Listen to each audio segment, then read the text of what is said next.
आगे आगे टैक्सी और पीछे पीछे रक्षा। कराची की सड़कों पर दौड़ते रहे। बोशन आखिर एक तजुर्बाकार जासूस और भारतीय दहशतगर्द है। इसने देख लिया था कि एक रक्षा बड़ी देर से इनके पीछे आ रहा है। इसने कमला को सरगोशी में ये बात बताई तो कमला ने पीछे मुड़कर शीशे में से देखा। कुछ फासले पर रहमत खान का रक्षा चला रहा था। इसने कहा, शायद हमारा पीछा किया जा रहा है, ये जरूर कराची की CID होगी। बोशन बोला, मैं अभी इनसे पीछा छुड़ाता हूँ। बोशन कराची शहर से वाकिफ था। इसने टैक्सी वाले को एक खास इलाके की तरफ जाने के लिए कहा। ये इलाका शहर का वो इलाका था जहाँ बड़ी मार्केटें और शॉपिंग सेंटर थे। एक मार्केट के बाहर ये लोग टैक्सी से उतरकर मार्केट में दाखिल हो गए। ये मार्केट दूसरी मार्केट में निकल गई थी। वहाँ से बोशन कमला को साथ लेकर एक शॉपिंग प्लाजा में दाखिल हो गया। इस शॉपिंग प्लाजा का दूसरा दरवाज़ा दूसरी मार्केट के अंदर निकल गया था। वहाँ से वो एक तंग गली में आ गए और उन्होंने पीछे मुड़कर देखा। इनके पीछे कोई नहीं था। उन्होंने एक रक्षा पकड़ा और सीधा अपने खुफिया ठिकाने पर आ गए जहाँ शिवाजी मौजूद थे। शिवाजी ने पूछा, तुम लोगों ने बड़ी देर कर दी। कमला ने कहा, खुफिया पुलिस हमारा पीछा कर रही थी। फिर शिवाजी ने पूछा, फिर क्या? भूषण बोला, खुफिया पुलिस को चकमा देकर हम निकला। तुम्हें यकीन है भूषण कि तुम्हारे पीछे यहाँ तक कोई नहीं आया होगा? शिवाजी ने पूछा। भूषण ने कहा, मैं कच्ची गोलियां नहीं खेला। यकीन करो कि किसी को हमारी खुफिया जगह का इल्म नहीं हो सका। शिवाजी ने पूछा, अब ये बताओ कि पीर जी से तुम्हारी मुलाकात हुई? हाँ हुई, भूषण ने कहा। शिवाजी ने सवाल किया, इनके बॉडीगार्ड्स और इनके बाहर आने जाने और सिक्योरिटी के बारे में कोई खास मालूम हुआ? भूषण बोला, जहाँ हम बैठे थे वहाँ तो पीर जी के 4 बॉडीगार्ड कमरे के बाहर पहरा दे रहे थे। एक बॉडीगार्ड जहाँ वो बैठे थे वहाँ इनके पीछे गन लेकर खड़ा था। शिवाजी कहने लगा, इसका मतलब है कि हम पीर जी पर इनकी बैठक में हमला नहीं कर सकते। कमला ने कहा, वहाँ हमला करने की सूरत में हमारा वहाँ से बचकर निकलना मुश्किल हो जाएगा और हमारे पकड़े जाने का खतरा मौजूद होगा। भूषण ने कहा, हमें इन पर इसी वक्त गोलियों की बौछारें बरसानी चाहिए जब वो अपनी कोठी से निकलकर किसी खुली जगह पर से गुजर रहे हों या सड़क का मोड़ काट रहे हों। कमला ने कहा, इनके बॉडीगार्ड का क्या बनेगा? शिवाजी बोला, हमारा एक आदमी सिर्फ बॉडीगार्ड्स पर ब्लास्ट फायर कर, बाकी हम दोनों पीर जी की गाड़ी को निशाना बनाएंगे। भूषण ने कहा, हमें 10 बम भी इस्तेमाल करने होंगे, शॉर्ट गन्नों का निशाना चूक सकता है। शिवाजी कहने लगा, हमारा एक साथी 10 बम फेंकेगा, तुम फिक्र न करो, पीर जी हमारे हाथ से बच नहीं सकेंगे। ये बताओ कि क्या तुम लोग अब पीर जी के सबजपोश मुरीद से मिलने का इरादा रखते हो? भूषण ने कहा, मेरा ख्याल है इसकी अब ज़रूरत नहीं है। इस शख्स के ज़रिए हमें कोई ख़ास मालूमात हासिल नहीं हो सकेंगी। हम अपने तौर पर मालूम कर लेंगे कि पीर जी किस वक्त निकलते हैं और कहाँ जाते हैं। ये कोई इतना मुश्किल काम नहीं है। दूसरी तरफ शेर खान और रहमत खान भी गाफिल नहीं बैठे थे। उन्होंने अपने 3-4 आदमियों को पीर जी की रहाइश के आसपास दूर दूर तक फैला दिया था और इन्हें हिदायत कर दी थी कि जहाँ इन्हें किसी रक्षा मोटर या मोटरसाइकिल पर कोई मशकूक लोग नजर आए वो फ़ौरन इन्हें मोबाइल पर खबर कर दें। रहमत खान और शेर खान ने खुद भी पीर जी की रिहाइशगाह की निगरानी शुरू कर दी थी। रहमत खान ने अपना सब्ज़ लिबास उतारकर लंबी दाढ़ी लगा अपना हुलिया फ़कीरों वाला बना लिया था। शेर खान पहले ही फ़कीरों के भेष में था। इन्हें इस बात का अफसोस था कि भूषण और कमला इन्हें इस रोज़ चकमा देने में कामयाब हो गए थे और वह इनके खुफिया ठिकाने का सुराग नहीं लगा सके थे। दूसरी तरफ शिवाजी और भूषण के आदमियों ने भी पता कर लिया था कि पीर जी किस वक्त घर से निकलते हैं और कहाँ जाते हैं। आखिर उन्होंने एक दिन हमला करने का मंसूबा बना लिया। उस रोज़ कराची के आसमान पर बादल छाए हुए थे। शेर खान ने यह अक्लमंदी की कि एक दिन पहले कराची के पुलिस चीफ को सारे हालात से आगाह कर दिया और इन्हें बता दिया कि भारत से दहशतगर्दों की एक पार्टी शहर में दाखिल हो चुकी है और वो किसी भी रोज़ पीर जी पर कातिलाना हमला कर सकती है। चुनांचे कराची पुलिस चीफ ने खुफिया पुलिस के अलावा मुसल्लह पुलिस को भी खुफिया जगहों पर तैनात कर दी। जिस रोज़ भूषण शिवाजी के आदमियों ने पीर जी पर हमला करना था उस रोज़ भी पुलिस की जानिब से सिक्योरिटी का पूरा इंतजाम कर दिया गया था। शेर खान और रहमत खान भी असला लिए मौजूद थे। शेर खान ने पुलिस चीफ को खास तौर पर हिदायत की थी कि सारे दहशतगर्दों को हलाक न किया जाए, कम से कम एक दहशतगर्द को जिंदा पकड़ने की कोशिश की जाए ताकि इससे इनके खुफिया ठिकाने और पाकिस्तान में मौजूद दूसरे दहशतगर्दों के बारे में मालूमात हासिल हो सकें। पीर जी की गाड़ी दिन के 10 बजे इनकी रिहाइशगाह से निकली। बॉडी गार्ड्स की एक गाड़ी इनके आगे और एक गाड़ी इनके पीछे थी। पीर जी की गाड़ी दरमियान में थी। कमांडो शेर खान और रहमत खान एक आम सी जीप में थे। उन्होंने भी अपनी जीप पीर जी की गाड़ी के साथ थोड़ा फासला रखकर लगा दी। इसी दौरान शेर खान को इनके एक आदमी ने मोबाइल पर इतला दी। सरफुआरे वाले चौक के करीब एक जीप और एक मोटरसाइकिल देखी गई है जिन पर कुछ मशकूक लोग सवार थे। शेर खान ने कहा, तुम लोग फुआरे वाले चौक का मुहासरा किए रहो, हम भी पहुंच रहे हैं। सफ़ेद लिबास में मलबूस पुलिस की 2 गाड़ियां भी पीर जी की गाड़ियों के दाएं बाएं साथ साथ जा जा रही थी। इन्हें मोबाइल पर शेर खान ने खबर कर दी कि फुआरे वाले चौक में खतरा है। पुलिस अलर्ट हो गई। शेर खान ने रहमत से कहा, मुझे डर है पुलिस के किसी सिपाही से कोई गलती ना हो जाए। अगर किसी सिपाही ने पहले कोई फायर कर दिया तो दहशतगर्द फरार हो जाएंगे। रहमत खान बोला, अब जो होगा देखा जाएगा। ये काफिला जब फुआरे वाले चौक में पहुंचा तो शेर खान ने अपनी जीप पीर जी की गाड़ी के पहलू में कर दी, मगर एक खास फासला रखा ताकि बॉडीगार्ड को भी शक न पड़े। जिस वक्त बॉडीगार्ड की अगली जीप चौक का मोड़ घूम रही थी तो एक जोरदार धमाका हुआ और बॉडीगार्ड की जीप उछलकर उलट गई। इसके साथ ही फायरिंग शुरू हो गई। शेर खान और रहमत खान ने भी जीप में से हवाई फायरिंग करते हुए पीर जी की गाड़ी की तरफ देखा। इतने में एक और धमाका हुआ। ये दूसरा दस्ती बम पीर जी की गाड़ी पर फेंका, जो खुशकिस्मती से गाड़ी गुजर गई तो पीछे गिरा और बॉडीगार्ड्स की पिछली गाड़ी भी उलट गई। इसी दौरान पुलिस अंधाधुंध फायरिंग करने लगी। शेर खान ने देखा कि भूषण और शिवाजी दो आदमियों के साथ जीप में से निकलकर शॉर्ट गन की फायरिंग कर रहा था। इसका रुख पीर जी की गाड़ी की तरफ था, लेकिन इस असना में पीर जी का ड्राइवर हाजिर दिमागी से काम लेते हुए गाड़ी को निकाल कर एक तरफ को ले गया। पुलिस और खुफिया पुलिस वालों ने भी भूषण और शिवाजी को फायरिंग करते देख लिया था।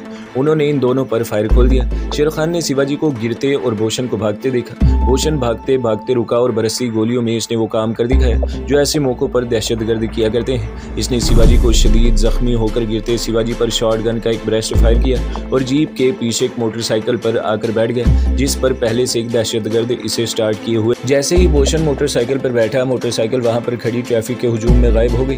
पुलिस ने दोनों को फरार होते देख लिया था। इन पर पीछे से फायर किया गया, मगर खतरा था कि हुजूम जमा हो गया है, किसी दूसरे को गोली न लग जाए। चुनाचा पुलिस ने मोबाइल पर गश्ती पुलिस को खबर कर दी और अपनी जीप भी भूषण के मोटरसाइकिल के पीछे लगा दी, मगर मोटरसाइकिल इस दौरान ट्रैफिक सिग्नल काटती हुई दूसरी गाड़ियों के दरमियान से निकलकर पुलिस की नजरों से ओझल होने में कामयाब हो गई। शेर खान और रहमत खान की जीप भी पुलिस की गाड़ी के साथ थी, मगर दहशतगर्द गायब हो चुके थे। शेर खान और रहमत खान फौरन वापस फुआरे वाले चौक में आ गए। मालूम हुआ कि पीर जी बच निकलने में कामयाब हो गए थे और एक दहशतगर्द मार दिया गया है। शेर खान और रहमत खान को मालूम था कि ये शिवाजी की लाश है और इसे पुलिस ने नहीं बल्कि इसके साथी भूषण ने ब्रेस्ट मारकर हलाक किया है, ताकि जख्मी शिवाजी पूछगछ के दौरान टॉर्चर से घबरा कर बाकी साथियों और इनके खुफिया ठिकाने के बारे में न बता दे। शेर खान को मालूम था कि भारतीय दहशतगर्दों का कातिलाना मजमूम मंसूबा नाकाम बना दिया गया है और अब भूषण फौरन पिगली वापस जाकर भारतीय सफारतकार से राब्ता पैदा करेगा और मंसूबे की नाकामी की रिपोर्ट देगा और इससे मजीद हिदायत लेगा कि अब इन्हें क्या करना होगा। इसने रहमत खान से कहा, मुझे यकीन है कि भूषण वगैरह अब कराची में नहीं ठहरेंगे, इसलिए हमें इनके पिंडी पहुंचने से पहले वहां पहुंच जाना। चुनाचा इसी रोज उन्होंने शाम की फ्लाइट पकड़ी और पिंडी पहुंच गए। पिंडी पहुंचने के बाद उन्होंने तंजीम के बॉस को रिपोर्ट की और सारे हालात बताए। बॉस ने कहा, शेर खान तुम फौरन सरदार वाले मकान पर पहुंचो। वहां भारतीय दहशतगर्द गोपी और कालिया तुम्हारे बारे में जरूर सोच रहे होंगे कि तुम इतना वक्त कहाँ रहे हो। इन्हें तुम पर शक पड़ गया तो हमारे हाथ से दहशतगर्दों की पार्टी के बाकी ईमानदार लोग भी निकल जाएंगे। अभी ये उम्मीद तो है कि इनमें से किसी एक को गिरफ्तार करके हम इनसे इनके बाकी लोगों और दूसरे शहरों में इनके खुफिया ठिकानों के बारे में मालूमात हासिल करने की कोशिश कर सकते हैं। शेर खान ने इसी वक्त सरदारों वाले बाग के मकान की तरफ अपना रुख कर लिया। रात हो चुकी थी। कालिया और गोपी मकान पर ही थे। उन्होंने शेर खान को हैरानी से देखा। कालिया ने पूछा, कुंदन तुम कहाँ चले गए थे? शेर खान ने कहा, तुम्हें कुछ खबर नहीं कि मुझे यहाँ तुम्हारी हिफाजत के लिए क्या कुछ नहीं करना पड़ रहा है। भूषण और कमला को रेलवे स्टेशन की तरफ रवाना करने के बाद जब मैं यहाँ से अपने दोस्त जो इस मकान का मालिक है इसके पास गया तो मुझे महसूस हुआ कि कोई मेरा पीछा कर रहा है। मैं चौकस हो गया, लेकिन जो आदमी मेरे पीछे लगा था इसने मुझे एक जगह रोक लिया और पूछा कि मैं कौन हूँ और कहाँ रहता हूँ, कहाँ जा रहा हूँ। दहशतगर्द गोपी ने परेशान सा होकर पूछा, फिर तुमने क्या कहा कुंदन? शेर खान ने हंसकर कहा, गोपी मैं 5 साल से यहाँ मुसलमान बनकर रह रहा हूँ। यहाँ मेरे जानने वाले लोग नहीं हैं। मैंने कहा, मेरा नाम हाजी अब्दुल्ला है। लाहौर में मेरा चाय का होटल है और यहाँ मैं अपने दोस्तों से मुलाकात करने आया। फिर मैं इसी आदमी जो खुफिया पुलिस का एहलकार था को अपनी पिंडी के एक दोस्त के पास ले गया। इसने कहा कि हाजी साहब मेरे दोस्त हैं और ये मुझसे मिलने लाहौर से आए हुए हैं, आपको मुगालता हुआ है। चुनाचा खुफिया पुलिस वाला माजरत करने लगा और फिर चला गया। कालिया बोला, बड़ा अच्छा हुआ कुंदन, अगर तुम हमारे साथ ना होते तो हमारे लिए यहाँ मुश्किल पैदा हो सकती थी। इसी इंडियन एम्बेसी के आदमी ने तो हमारे रहने के लिए कुछ नहीं करना था। इन्हें खुद अपनी फिक्र पड़ी रहती है कि अगर किसी ने इन्हें देख लिया तो इनको नापसंदीदा शख्सियत करार देकर इस मुल्क से निकाला जा सकता है। शेर खान ने पूछा, कराची से भूषण कमला की कोई खबर आई कि नहीं? गोपी कहने लगा, हमारे पास ऐसा कोई जरिया नहीं है। ये तो भारतीय सफारतकार के जरिए ही कुछ पता चल सकेगा कि हमारी पार्टी अपने मिशन में कामयाब हुई है या नहीं। लेकिन भारतीय सफारतकार हमसे यहाँ आकर मिलने का कभी खतरा मोल नहीं लेगा। भूषण के सिवा हम में से किसी को अज खुद भारतीय सफारतकार से राब्ता पैदा करने की इजाज़त नहीं। शेर खान बोला, रेडियो पर खबरें सुनेंगे रात की, अगर कुछ हुआ होगा तो ज़रूर रेडियो पर खबर आ जाएगी। इस मकान में टीवी नहीं था मगर ट्रांसमीटर रेडियो मौजूद था। उन्होंने रात 9 बजे का खबरनामा सुनने के लिए रेडियो ऑन कर दिया। रेडियो पर यह खबर नशर की गई कि आज दिन के वक्त कराची में एक दीनी फिरके के सरबराह पर दहशतगर्दों ने कातिलाना हमला किया, जिसे बॉडीगार्ड्स ने नाकाम बना दिया। एक दहशतगर्द हलाक हो गया जबकि 2 बॉडीगार्ड शदीद जख्मी हो गए। 2 दहशतगर्द फरार होने में कामयाब हो गए। कराची पुलिस ने सारे शहर की नाकाबंदी कर रखी है। तवक्का है कि ये भारतीय दहशतगर्द बहुत जल्द पकड़ लिए जाएंगे। कालिया और गोपी एक दूसरे का मुंह तकने लगे। शेर खान ने कहा, ये सब कुछ कैसे हो गया? गोपी परेशान होकर बोला है, भगवान कहीं भूषण न मारा गया हो। कालिया भी परेशान हो गया है, कहने लगे, ये कैसे पता चले कि भूषण जिंदा है या नहीं? कमला तो जिंदा होगी, अगर पकड़ी जाती या मारी जाती तो रेडियो पर जरूर खबर आती। शेर खान बोला, शायद कमला और भूषण में से कोई यहाँ आ जाए। गोपी ने कहा, अगर भूषण जिंदा भी हुआ तो अभी इस तरफ का रुख नहीं करेगा। वो जानता है कि पुलिस मुकाबले के बाद CID वाले शहर में चारों तरफ फैल गए होंगे और वो पकड़ा जा सकता है। फिर क्या करें? कालिया बोला। शेर खान ने कहा, शायद वो भारतीय सफारत खाने से राब्ता पैदा करे। नहीं, गोपी बोला, इसकी हमें इजाज़त नहीं है, ख़ास तौर पर जब पुलिस हमारे किसी आदमी को पकड़ ले या हलाक कर दे और फिर सफारत खाने वाले हमें अपना कोई खुफिया नंबर भी नहीं देते, तो फिर मैं खुद कराची जाकर पता करता हूँ कि असल सूरत हाल क्या है। शेर खान ने कहा। कालिया कहने लगा, तुम्हारे कराची जाने के बाद हमारा यहाँ रहना ठीक नहीं होगा, कुछ भी हो सकता है। शेर खान चाहता था कि ये लोग इसी मकान में रहें, वो इन्हें अपनी पहुँच से दूर नहीं करना चाहता था। इसने कहा, काली भैया, तुम लोगों को यहाँ कोई ख़तरा नहीं, हमारा कोई आदमी पुलिस ने जिंदा नहीं पकड़ा कि जिससे हमें ये डर हो कि यहाँ का पता बता देगा और फिर पिंडी में इससे महफूज जगह तुम लोगों के लिए और कोई नहीं हो सकती। गोपी ने पूछा, तुम कब तक कराची से वापस आ जाओगे? शेर खान बोला, कम से कम इस वक्त तक तो मुझे कराची में ही रहना पड़ेगा जब तक भूषण और कमला का सुराग नहीं मिलता। लेकिन तुम फिक्र न करो, कराची में कुछ लोग मुझे बतौर हाजी अब्दुल्ला के जानते हैं, मैं जल्दी पता लगा लूँगा। अगर मुझे देर हो गई तो मैं इस मकान के पते पर तार दे दूँगा कि कराची में माल अभी तक नहीं मिल सका, मैं पिंडी वापस आ रहा हूँ, लेकिन इस दौरान तुम लोग इसी मकान में ही रहना। मैं अपने दोस्त से कहता जाऊँगा कि एक ज़रूरी काम से कराची जा रहा हूँ, वो तुम्हारा ख्याल रखेगा। कराची में अपने मिशन की नाकामी और पुलिस के हाथों मुकाबले में अपने एक दहशतगर्द के मारे जाने की वजह से काली और गोपी परेशान हो गए थे, लेकिन तजुर्बाकार दहशतगर्द थे। उन्होंने जल्दी अपने आप को संभाल लिया और शेर खान इनसे इजाज़त लेकर कराची रवाना हो गया। शेर खान इसी रोज़ हवाई जहाज़ में सवार होकर कराची पहुँच गया। कराची जाते ही वो रहमत अली और अपने दूसरे आदमियों से मिला। रहमत अली ने कहा, पुलिस ने चारों तरफ से शहर की नाकाबंदी कर रखी है, शिवाजी तो मारा गया है, भूषण और कमला रोपोश है। शेर खान ने रहमत अली और अपनी तंजीम के दूसरे आदमियों को बताया कि काली और गोपी अभी तक पिंडी वाले मकान में ही हैं। रहमत अली ने कहा, ये दोनों दहशतगर्द तो एक तरह से हमारी तहवील में ही है, हम इन्हें जिस वक्त चाहें गिरफ्तार कर सकते हैं, लेकिन अपने तौर पर कराची में भारतीय दहशतगर्दों के खुफिया अड्डे का पता चलाना बहुत ज़रूरी है। ये कोई पूरा गैंग है जो यहाँ तकरीबी कार्रवाइयाँ कर रहा है। किसी एक के पकड़े जाने से ये यकीनी तौर पर नहीं कहा जा सकता कि हमें बाकी गैंग कभी सुराग मिल जाएगा। ये लोग रॉ के तरबियत याफ्ता हैं, सख्त से सख्त अजियत बर्दाश्त कर जाते हैं मगर ज़ुबान नहीं को। एक दूसरे साथी ने कहा, इन हालात में एक ही सूरत हो सकती है कि कमांडो शेर खान ने खुद मुश्तबा और मशकूक इलाकों, ख़ास तौर पर जिस तरफ हिंदुओं के 2 एक मंदिर हैं, इस तरफ के चक्कर लगाए। भूषण वगैरह शेर खान को अपने आदमी कुंदन समझते हैं, अगर इनमें से कोई वहाँ पर मौजूद हुआ तो वो अज खुद शेर खान से राब्ता पैदा करेगा। चुनाचा इसी मंसूबे पर अमल करने का फैसला किया गया। शेर खान को अब भेस बदलने की ज़रूरत नहीं थी, वो अपनी असली शक्ल में ऐसे इलाकों में चक्कर लगाने लगा जहाँ इसको शुबा था कि भूषण और इसके साथी छुपे हुए होंगे। ये अंधेरे में तीर चलाने वाली बात ही थी। 2 दिन गुजर गए, भूषण और इसके साथियों का कोई सुराग न मिल सका। तीसरे दिन शेर खान ने काली और गोपी को पिंडी में हाजी अब्दुल्ला के नाम से तार दे दिया कि मुझे एक ज़रूरी काम के सिलसिले में शायद कराची मजीद एक हफ्ता लग जाए, तुम लोग फिक्र न करना। एक दिन शेर खान शहर के मज़ाफ़ात में एक ऐसी बस्ती में आ गया जहाँ वाल्मीकियों का एक छोटा सा मंदिर था। शेर खान इसी मंदिर की ड्योढ़ी के करीब एक जगह इस तरह बैठ गया जैसे चलते चलते थक गया हो। वो बराबर इर्द गिर्द का जायजा ले रहा था। इतने में एक लंबी काली दाढ़ी वाला साधु इसके पास आकर बैठ गया और बोला, पालके यहाँ क्या कर रहे हो? शेर खान ने इसे गौर से देखा और इसे फ़ौरन पहचान लिया। ये पार्टी लीडर और भारतीय दहशतगर्द भूषण था। शेर खान ने कहा, भूषण भैया। भूषण ने आहिस्ता से कहा, चुप रहो, मेरा नाम क्यों ले लिया, मेरे पीछे पीछे आओ। ये कहकर भारतीय दहशतगर्द भूषण एक तरफ को चल पड़ा। थोड़ा फासला डालकर शेर खान भी इसके पीछे चल पड़ा। वो इस बस्ती में से निकल गए। मजदूरों के झोंपड़े की एक बस्ती आ गई। भूषण वहाँ से भी गुजर गया। इसके बाद वीरान इलाका शुरू हो गया। एक तरफ छोटे छोटे भूरे रंग के 3-4 टीले थे। भूषण जोगी के भेस में इन टीलों की तरफ बड़ा चला जा रहा था। शेर खान इसके पीछे आ रहा था। एक टीले के पास एक झोंपड़ी थी जिसके बाहर एक औरत, गरीब मेहनत कश औरत, मैली कुचैली साड़ी पहने झाड़ू दे रही थी। शेर खान ने इसे भी फौरन पहचान लिया। ये इन दहशतगर्दों की साथी कमला थी। कमला ने पहले भूषण को और फिर शेर खान को देखा तो झाड़ू एक तरफ रखकर झोंपड़ी के अंदर चली गई। झोंपड़ी में एक चारपाई बिछी हुई थी। दोनों चारपाई पर बैठ गए। कमला ने झोंपड़ी के बाहर जाकर इर्द गिर्द का जायजा लिया और वहीं एक तरफ होकर बैठ गई। भूषण कहने लगा, कुंदन, सारा काम चौपट हो गया। ऐन वक्त पर पुलिस को खबर हो गई और हम पीर जी को ख़त्म करने में नाकाम हो गए। कुंदन यानी शेर खान ने कहा, मैंने और गोपी और कालिया ने रेडियो पर यह खबर सुन ली थी। रेडियो की खबर में बताया गया था कि हमारा एक तीसरा आदमी भी मारा गया है। वो कौन था? भूषण बोला, बस था एक आदमी, वो तो जख्मी हो गया था। मैंने ब्रेस्ट मार कर इसका काम तमाम कर दिया। जिंदा रहता तो खतरा था कि पुलिस को हमारे खुफिया ठिकाने का पता न बता दी। कालिया और गोपी कैसे हैं? शेर खान ने कहा, वो बिल्कुल महफूज है। मैं तो सिर्फ तुम्हारी खैर खैरियत मालूम करने यहाँ आ गया था। अब तुम लोगों का क्या प्रोग्राम है? भूषण ने कहा, अभी तो हमें कराची पुलिस से अपने आप को छुपाना है। हमारे यहाँ के आदमी रोपोश हो गए हैं। जब ज़रा हालात नॉर्मल होंगे तो पीर साहब पर दोबारा हमला किया जाएगा। इन्हें हलाक करना हमारा मिशन है, जिसके लिए हमें दिल्ली से सख्त ऑर्डर मिले हुए हैं। तुम भी अपना ख्याल रखना कुंदन। यहाँ की CID चारों तरफ फैली हुई है। शेर खान ने कहा, मैं तो बहुत पहले ही से यहाँ हाजी अब्दुल्ला के नाम से रहा हूँ। मेरी तरफ से तुम बेफिक्र हो जाओ।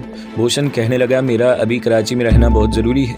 तुम ऐसा करो कि फ़ौरन पिंडी पहुँचो और कालिया और गोपी को वहाँ से निकाल कर किसी दूसरी जगह छुपा दो। मेरे ख्याल में इस वक्त इनका सरदारों के बाग वाले मकान में रहना ठीक नहीं। CID इस्लामाबाद, रावलपिंडी में भी चौकन्नी हो गई होगी। शेर खान इस खोज में था कि किसी तरीके से भूषण से ये मालूम हो जाए कि कराची में इसकी गैंग के लोग कहाँ कहाँ रुपोश हैं, ताकि वो सबसे पहले इन्हें गिरफ्तार करवा दे। इनके गिरफ्तार होने के बाद ही कराची के दीनी फिरके के सरबराह पीर जी की ज़िंदगी महफूज हो सकती थी। इसने बातों ही बातों में भूषण से कहा, भूषण भैया, यहाँ के माहौल का तुम लोगों को ज़्यादा तजुर्बा नहीं है। मुझे डर है कि तुम लोगों से ज़रा सी भी गफलत हो गई तो कहीं पुलिस के हत्थे न चढ़ जाओ और हमारा मिशन नाकाम हो जाए। भूषण ने कहा, तुम क्या मशवरा देते हो? शेर खान ने कहा, मेरी निगाह में यहाँ कराची में एक दो जगह ऐसी हैं कि जहाँ तुम लोग बिल्कुल महफूज होकर कुछ वक्त गुजार सकते हो। मैं चाहता हूँ कि हम अपनी गैंग के आदमियों को लेकर इन्हें किसी महफूज जगह पर पहुँचा दें। भूषण बोला, इस वक्त ये लोग अलग अलग जगहों पर रुपोश हैं। इनको एक जगह जमा करके किसी दूसरी जगह ले जाना मुनासिब नहीं होगा। शेर खान ने कहा, तुम मुझे बता दो कि वो कहाँ कहाँ है, मैं खुद इन्हें किसी दूसरी जगह पहुँचा दूंगा। शेर खान रवादारी में ये कह गया था। इसे इतनी बेताबी का इजहार नहीं करना चाहिए था। शेर खान के इस जुमले ने भूषण के दिल में यूं ही एक शक सा पैदा कर दिया। ये बात इन लोगों की तरबियत में शामिल थी कि वो हर आदमी पर शक करेंगे और हर आदमी से चौकस रहेंगे, ख्वाह वो इनका अपना ही आदमी क्यों ना। भूषण ने अपने चेहरे से बिल्कुल जाहिर न होने दिया कि इसे कुछ शक हो गया है। वैसे भी अभी शक ही था, इसका शक गलत भी हो सकता था। इसने कहा, नहीं कुंदन, इसकी ज़रूरत नहीं। तुम ऐसा करो कि फ़ौरन रावलपिंडी पहुंचकर कालिया और गोपी को किसी दूसरी महफूज जगह पर ले जाकर छुपा दो। तुम खुद इसी मकान में रहना। मैं 2-3 दिन में खुद ही तुमसे राब्ता पैदा करके तुम्हें बता दूंगा कि आगे हमारा क्या प्रोग्राम है। शेर खान ने इसे मज़ीद कुरेदने की कोशिश न की, इस ख्याल से कि कहीं से शक न पड़ जाए, लेकिन शेर खान नहीं जानता था कि भूषण के दिल में शक की एक हल्की सी लहर पैदा हो चुकी थी। शेर खान ने कहा, अच्छा तो मैं अब चलता हूँ। शाम को रावलपिंडी जाने वाली गाड़ी मिल जाएगी। तुमने जैसा कहा है मैं वैसे ही करूँगा और कालिया और गोपी को किसी दूसरी जगह पहुँचा दूँगा। अच्छा, राम राम। राम राम, भूषण ने कहा। शेर खान झोंपड़ी से निकल गया। इसके जाने के बाद भूषण भी झोंपड़ी से बाहर आ गया। इसने निगाह उठाकर देखा, शेर खान एक तरफ चला जा रहा था। भूषण ने कमला से कहा, कमला तुम यहीं रहना, मुझे एक ज़रूरी काम याद आ गया है, मैं जल्दी वापस आ जाऊँगा। कमला ने कहा, ऐसा कौन सा काम है? भूषण बोला, ये मैं तुम्हें वापस आकर बताऊँगा। और भूषण भी इस तरफ चल पड़ा जिस तरफ शेर खान गया। भूषण अपने और शेर खान के दरमियान एक खास फासला रखकर इसका पीछा करने लगा। शेर खान के वहमो गुमान में भी नहीं था कि भूषण भी इसका पीछा कर सकता है। यही इसकी नासमझी थी। वो एक बहादुर और दलेर कमांडो था, तजुर्बेकार और चालाक जासूस या दहशतगर्द नहीं था। इसने भूषण के चेहरे से भी अंदाज़ा नहीं लगाया था कि भूषण को इस पर शक पड़ गया है। भूषण इसके मुकाबले में बड़ा यार दहशतगर्द था। अगरचे भूषण को ये यकीन नहीं था कि शेर खान यानी कुंदन पुलिस से मिला हुआ है, लेकिन वो अपना शक ज़रूर दूर करना चाहता था। ये इसकी ड्यूटी में शामिल था। ये तो इसके दिमाग में ख्याल तक नहीं आया था कि कुंदन हकीकत में एक मुसलमान कमांडो है जो कुंदन का रूप धार कर इनके गैंग में शामिल हो गया है। इसे ज़्यादा से ज़्यादा यही शक था कि कहीं कुंदन रुपए पैसे के लालच में कराची की पुलिस के लिए इनकी मुखबरी न करने लगा हो और डबल एजेंट ना बन गया हो। एक दो केस ऐसे हुए थे कि रुपए की लालच में इनके गैंग का कोई आदमी एक तरह से सुल्तानी गवाह बनकर पुलिस के लिए इनकी मुखबरी करने पर राजी हो गया और यूं इनके आदमियों को गिरफ्तार करवा दिया। भूषण बड़ा मोहतात होकर शेर खान का पीछा कर रहा था। शेर खान बिल्कुल बेफिक्र होकर चला जा रहा था। लिफ्टन पर आकर वो एक रक्शे में बैठ गया। भूषण ने भी एक रक्षा लिया और अपना रक्षा शेर खान के पीछे लगा दिया। शेर खान सीधा अपने मुजाहिद और कराची में अपनी तंजीम के खास आदमी रहमत अली के मकान पर आ गया। मकान के बाहर इसने रक्षा छोड़ दिया। ऐन इसी वक्त रहमत अली मकान से बाहर निकल रहा था और इत्तफाक से इसके साथ एक पावर्दी पुलिस इंस्पेक्टर भी था। शेर खान को देखकर रहमत अली रुक गया। शेर खान भी इसकी तरफ बढ़ा और इसने रहमत अली और पुलिस को बताया कि भारतीय दहशतगर्द रोपोश हो गए हैं और इनके ठिकानों के बारे में अभी कुछ मालूम नहीं हो सका। पुलिस इंस्पेक्टर ने कहा, तुम कोशिश करते रहो, एक दो के पकड़ने से कोई फ़ायदा नहीं होगा, उल्टा बाकी के लोग यहाँ से फरार हो जाएंगे। हम चाहते हैं कि भारतीय दहशतगर्दों के पूरे गैंग को पकड़ा जाए। शेर खान बोला, मैं खुद भी यही चाहता हूँ। रहमत अली ने शेर खान से पूछा, अब क्या प्रोग्राम है? शेर खान ने इसे बताया कि वो भूषण की हिदायत के मुताबिक रावलपिंडी जा रहा है ताकि वहाँ पर मुकीम कालिया और गोपी भारतीय दहशतगर्दों को किसी दूसरी जगह पहुँचा दिया जाए।